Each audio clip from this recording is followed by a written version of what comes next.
Amigas e amigos, portuguesas e portugueses, eu queria naturalmente começar por agradecer a vossa presença neste dia. Num dia particularmente difícil, por causa do tempo. Eu próprio daqui sairei depois, por sugestão do Sr. Presidente da Câmara, para o acompanhar as zonas particularmente acidentadas, porque ele entendeu que era útil que eu visse in loco o que se passava, e eu entendo que deve ser também essa a missão de quem está ao serviço da comunidade num determinado momento, que é este momento da candidatura presidencial. Queria agradecer à ilustre mandatária duplamente o facto de ter querido aceitar a incumbência de ser minha mandatária, a minha candidatura. Foi uma honra para mim. Uma museóloga, uma professora, uma especialista, uma independente, uma senhora da educação e da cultura, com grande mérito. E depois agradecer naturalmente as suas palavras excessivas, na parte que me toca, mas certas no que disse sobre o país e o que espera o país neste desafio virá para o futuro. Bem-aja, professora, ilustre e amiga mandatária. Em terceiro lugar, queria dizer-vos, com o estilo que é o meu, como estou feliz por estar aqui convosco hoje. Estou feliz por várias razões. Primeiro porque este nosso encontro corresponde exatamente ao retrato da minha candidatura. O retrato de uma candidatura é o retrato do candidato. E o candidato tem um percurso, tem uma história, tem uma vocação, tem um perfil e tem uma visão do país. E estarmos aqui neste centro de acolhimento de jovens, crianças e jovens, um centro salesiano, um centro de educação, de formação, de solidariedade. Estarmos aqui num dia particularmente difícil, cada um vindo pelo seu pé, sem mobilizações, sem qualquer tipo de organização, apenas para nos encontrarmos com a naturalidade de quem reencontra um amigo ou uma amiga e de quem confia e quer confiar o destino do seu e nosso país nos quadros dos poderes do Presidente da República nas mãos do candidato aqui presente. Num ambiente caloroso, num ambiente fraterno, num ambiente solidário. Tudo é bom neste encontro. É bom o lar que nos acolhe. Eu devo à comunidade salesiana uma componente muito importante da felicidade da minha vida e da vida da minha família. Eu explico. Vão já muitos anos, mais de 30 anos, andava eu já envolvido nas causas cívicas e políticas intensamente. Como sabem, muitas vezes se diz que é um problema ter tido pré-história e história política. Eu acho, pelo contrário, uma honra.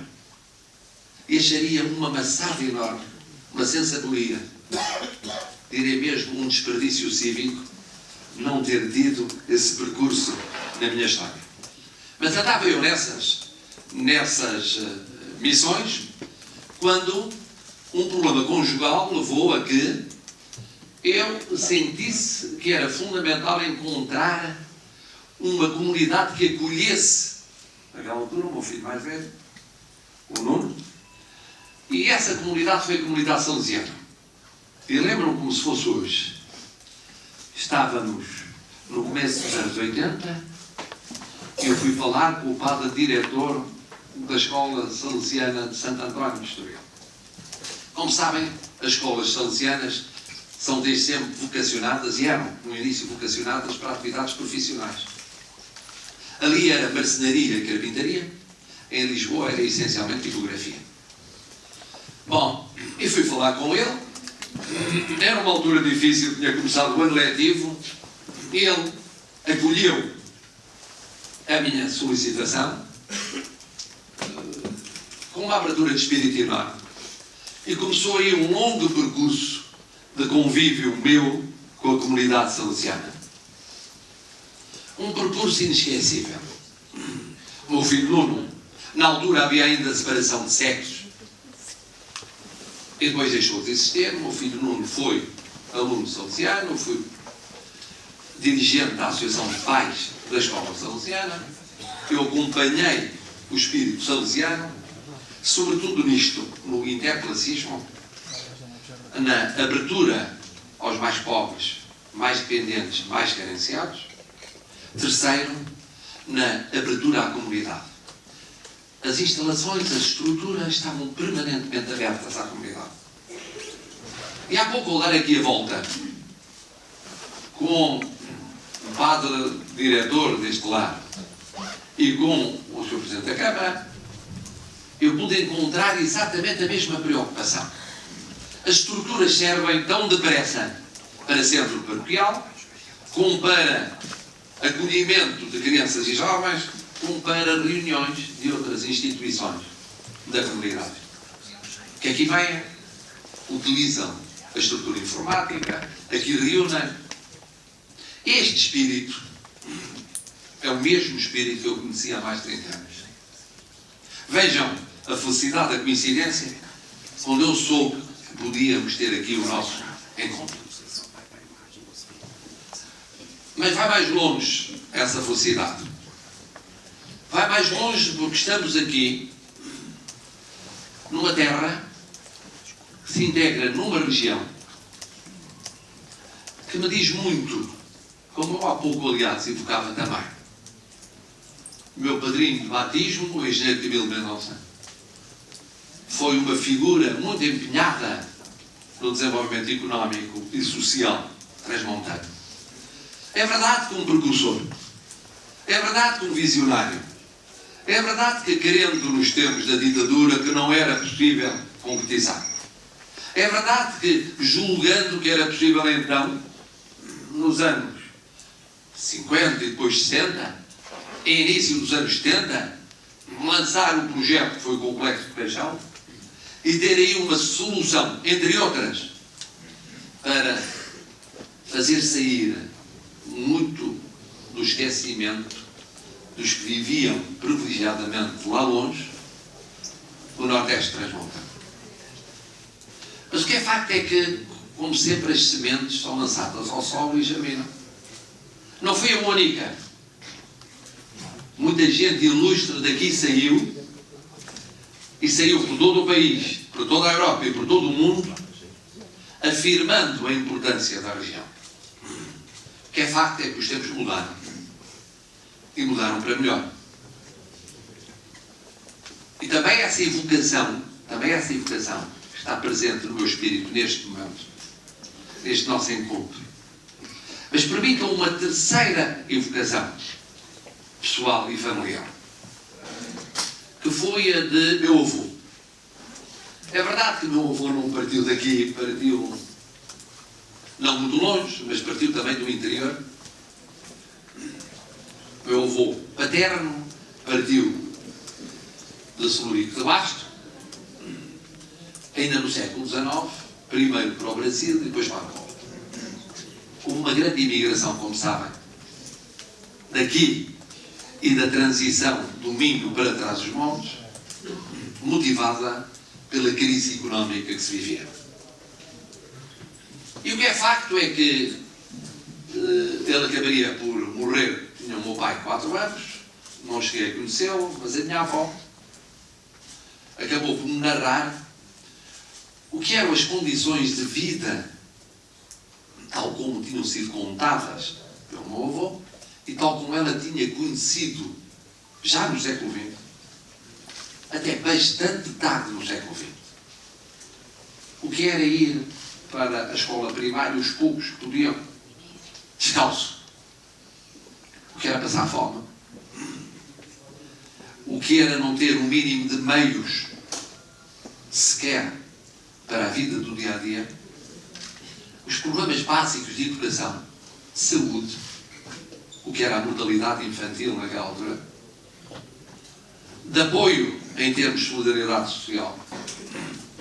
Chamava-se então assistência social. As coisas básicas que faltavam. Mas estamos a falar já não no século XIX, nem no começo do século XX, estamos a falar até meados do século XX. Estamos a falar até, em muitos casos, dobrada a primeira metade do século XX. De tal maneira que se diria naquela ocasião que quem vivia pelo Marão, e por meio de razão para além do Marão, vivia como se vivesse por outro mundo. Num mundo ignorado por quem mandava no país político, económico e social português. E se eu recolho estas três memórias, é por duas razões. Uma razão que tem a ver com o que muitas vezes se chama, e bem, a luta pela dignidade, pela igualdade, por muito melhores condições de vida em quem tem de defrontar o que foi o flagelo e que hoje muitas vezes ainda é o drama da interioridade. E por outro lado, porque permite compreender uma razão fundamental de ser da minha candidatura, que se chama o afeto. Se chama o afeto. Se chama a humanidade. Vejamos primeiro a interioridade. A interioridade. Mas que posso eu dizer-vos, mesmo com o conhecimento de autarca celuricense que fui, quando Celurico de Basto era o concelho mais pobre de Portugal, e em que me perguntei a mim mesmo o que é que eu posso fazer de Celurico de Basto. Eu disse, uma biblioteca. Uma biblioteca é aquilo que eu posso fazer. Eu gosto de livros, eu tenho livros, eu sou professor. Eu considero a educação fundamental para mudar a vida das pessoas. Começa-se por aí. Outros começarão por outros sítios. Eu comecei por uma biblioteca. E já lá vão 120.000 volumes e manuscritos.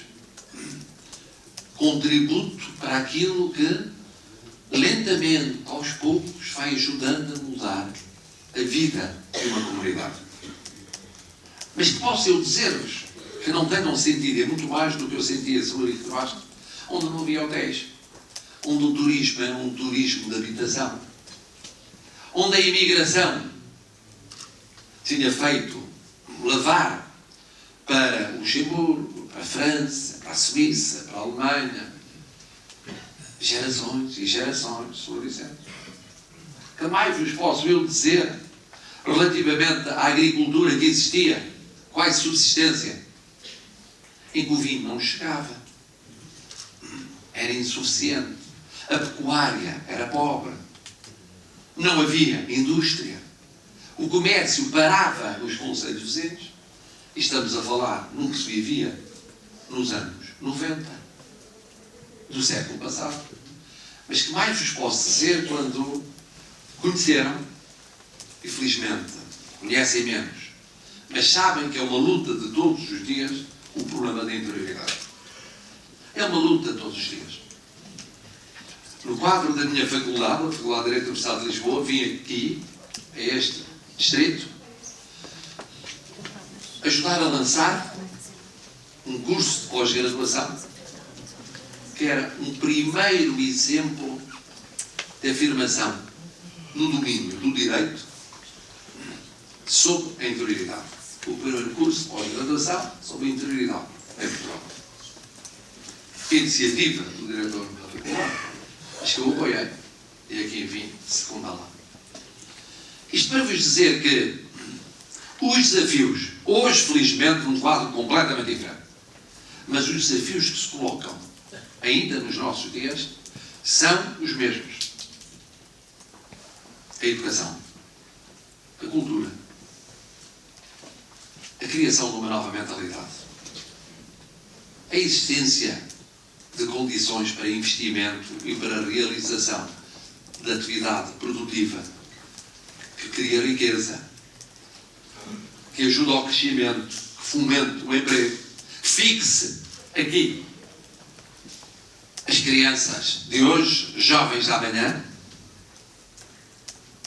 impeça que eles partam em catadupas, e hoje em catadupas para o estrangeiro, e ao mesmo tempo a preocupação social com aqueles, nomeadamente os menos jovens, a sua situação no desemprego, a sua situação na terceira e na quarta idade,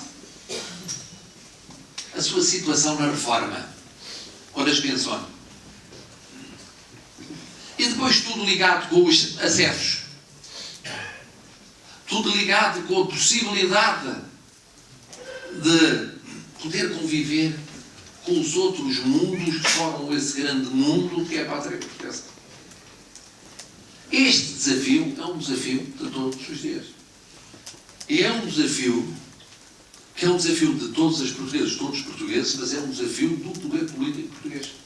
Portanto, é de todos os órgãos de soberania. É um desafio do Parlamento, sem dúvida, é um desafio do Governo, sem dúvida, é um desafio do Presidente da República. O Presidente da República, como símbolo da unidade de Portugal, da unidade entre portuguesas e portugueses, tem de estar particularmente atento às situações de desigualdade, às situações de distanciamento, de afastamento, que são muitas vezes o primeiro passo para a marginalização ou para a exclusão comunitária. E tem de contribuir pelo seu magistério, pela sua palavra, pela sua influência, pela sua presença, pelo seu testemunho, pela sua proximidade, pelo seu diálogo com os outros poderes do Estado, para que se encaminhem soluções para este problema. E esse é o estado de espírito, que é o estado de espírito fundamental. Mais importante que as grandes proclamações. E certamente que cada um de nós era capaz de fazer grandes proclamações programáticas acerca de Portugal. Mas o que o país precisa agora é daquela coisa tão difícil que é o heroísmo cotidiano, que é a capacidade de todos os dias construir pontes, todos os dias abrir diálogo, fomentar tolerância, colaborar com os outros poderes, a nível nacional, a nível regional, a nível local, para resolver problemas. Isso passa pela capacidade de compreender e de se fazer compreender. Passa também pelo afeto. Passa também pelo afeto.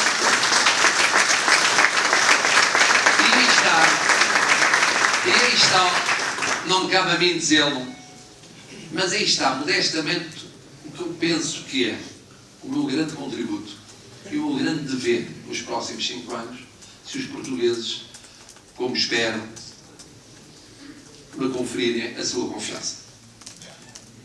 Esse grande desafio é fazer, como Presidente da República, exatamente aquilo que eu fui fazendo a nível das pequenas comunidades onde exerci as mais variadas funções da minha vida.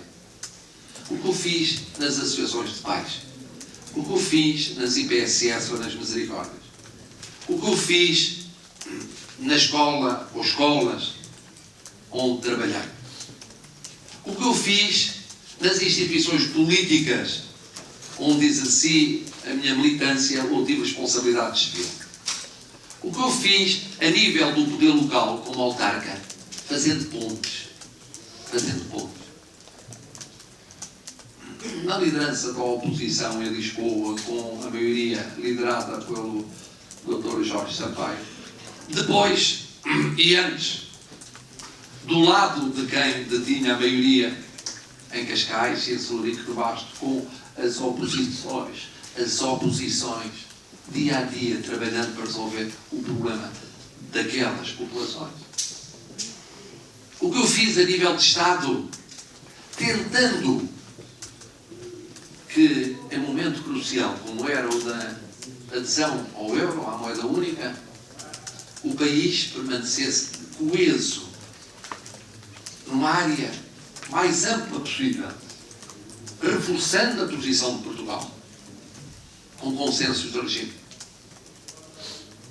E depois o que eu fiz, naquilo que faz-me por se considerar um pecado que foi, semanalmente, ao longo de décadas, conviver com as portuguesas e os portugueses, abrindo pistas de reflexão, criando como que uma cumplicidade cívica, no sentido de cada qual poder pensar o que pensava, mas haver uma disponibilidade para discutir problemas e tentar encontrar soluções.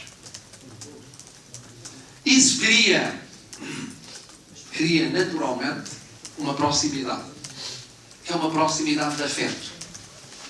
E essa proximidade de afeto é uma realidade que é muito importante dos próximos 5 anos.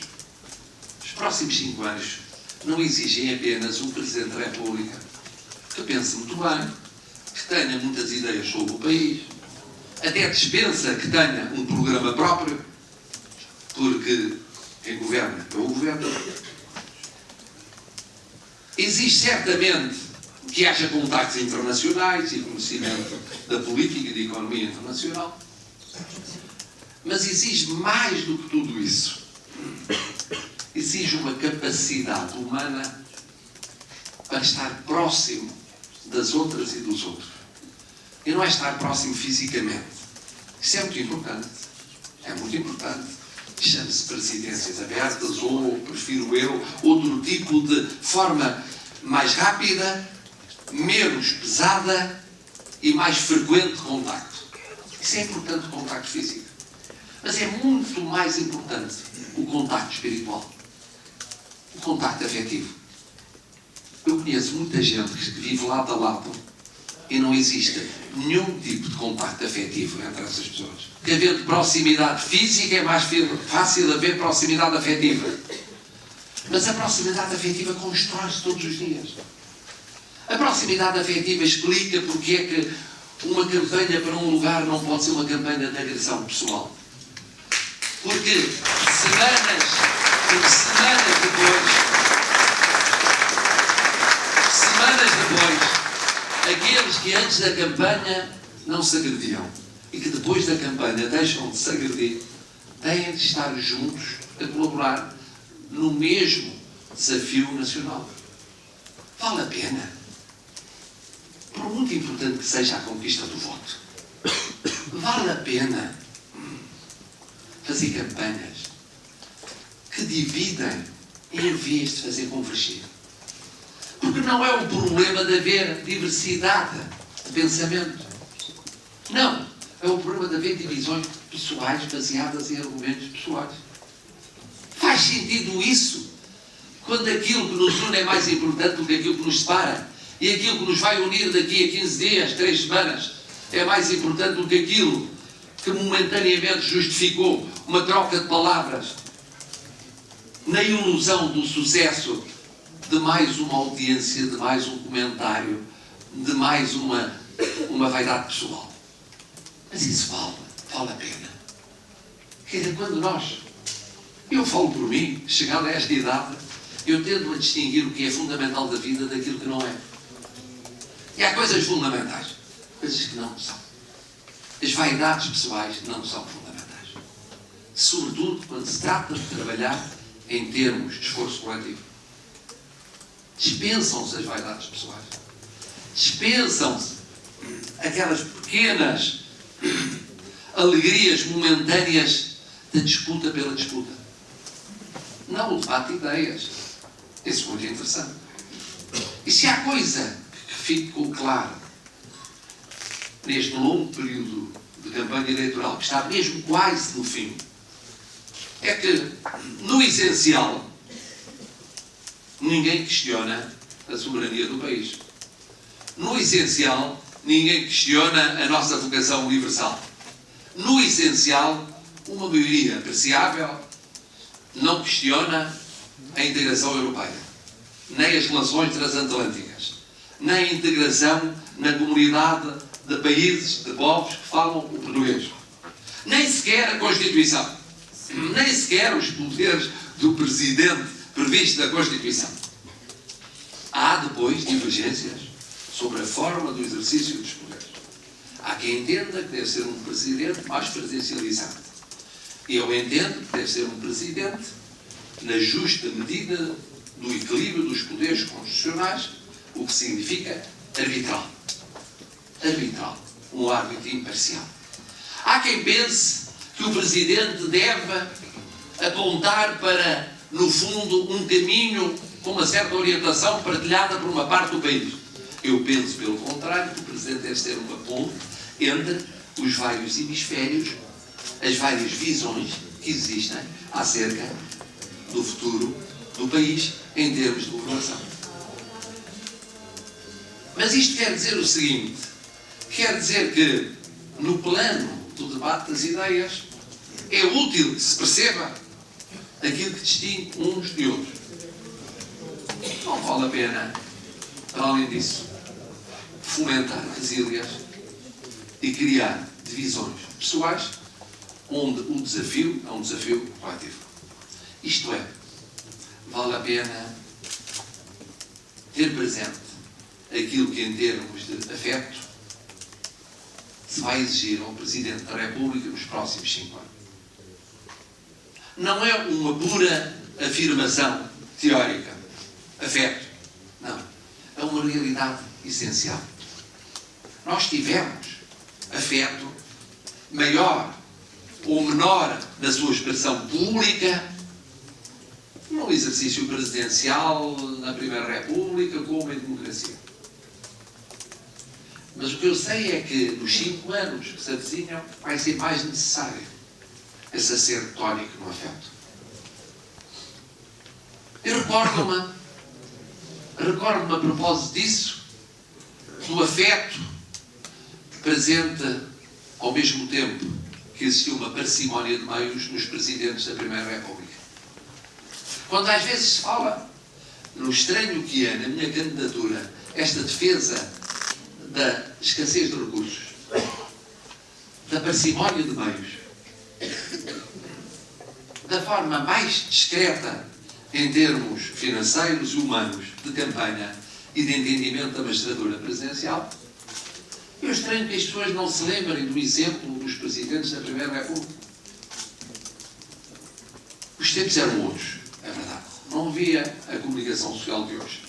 Não havia o mundo mediático de hoje. Mas havia uma forma discreta, uma forma frugal de viver a presidência da República. Pois os 5 anos se avizinham, onde a Europa ainda tem graves problemas a resolver, onde ainda não saímos da crise, convidam à frugalidade. Convidam ao afeto. Convidam a essa forma de praticar a proximidade com as pessoas. É isso que eu penso que as portuguesas e os portugueses largamente esperam do próximo Presidente da República. Não é que ele não exerça os seus poderes quando tenha de os exercer. Faça o que tenha de fazer quando tenha de fazer. Mas que tenha muito presente que esse exercício de poderes passa não por uma concorrência com os outros poderes do Estado, mas por uma colaboração e um acompanhamento atento. E passa, sobretudo, por uma grande proximidade de afeto em relação aos nossos portuguesas e portugueses, nossos irmãos, neste destino comum que temos nos próximos tempos. Essa é a minha maneira de ver a presidência. E por isso eu entendo que o candidato deve ser igual àquilo que entende que o presidente deve ser. Se o presidente deve ser um presidente frugal na sua presença, na estruturação do seu apoio, na sua forma de intervenção, mas afetivo, assim deve ser o candidato. Isso é diferente do que se faz noutras democracias. Isso é diferente do que, porventura, num ou noutro ponto se fez entre nós. Os tempos são diferentes e as pessoas são diferentes. E as expectativas dos portugueses e as necessidades dos portugueses são diferentes. Mas não queria terminar sem vos dizer mais 2 palavras. A primeira é a de agradecimento. A vossa presença aqui é muito estimulante. É é muito inspiradora. É muito inspiradora na espontaneidade deste dia particularmente difícil. Quer dizer que acompanham esta minha batalha cívica. Quer dizer que acompanham este meu gesto numa luta que não é por mim, é por Portugal. Quer dizer que compreendem o essencial da mensagem da minha candidatura. Quer dizer que estão disponíveis para um empenhamento cívico num momento fundamental para o país. E a segunda palavra é de otimismo. É preciso recriar a esperança em Portugal. Ela nunca morreu no coração de muitas e muitos portugueses. Mas há momentos de dificuldade, há momentos de desânimo, há momentos de crise. Há situações difíceis. É preciso recriá-la todos os dias. É preciso recriar a democracia todos os dias. É preciso recriar a esperança no futuro todos os dias. Àqueles e àquelas com menos de 18 anos de idade. Não aos que têm idade para voto. Aos que não têm idade para voto. É para elas e para eles, ainda mais do que para todos vós e nós, que estamos a trabalhar. Amigas e amigos, Portugal é de todos. Todos somos Portugal. Viva Portugal!